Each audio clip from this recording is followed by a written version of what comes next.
But term limits would completely end that. But how do you get term limits out of a Congress of people that don't want their terms to be limited?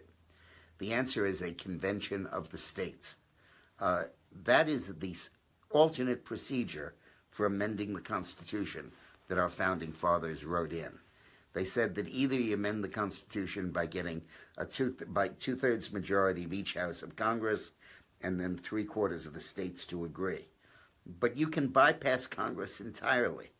If two-thirds of the state legislators call a convention, propose an amendment at that convention, and then the amendment is ratified by the same three-quarters of the states as an act of Congress would have to be ratified to go into the Constitution.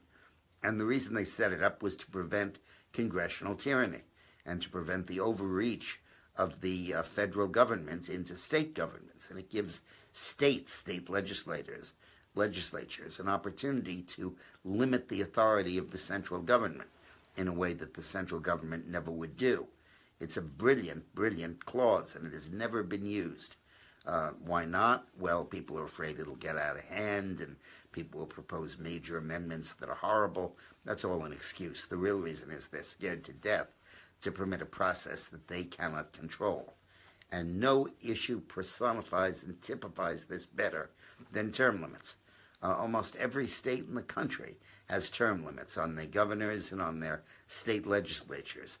But nobody can limit congressional terms.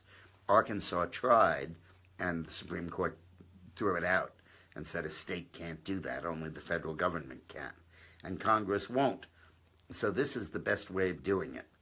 So what I hope Trump does is he stands up there and says, I want a bipartisan coalition of people who believe in term limits.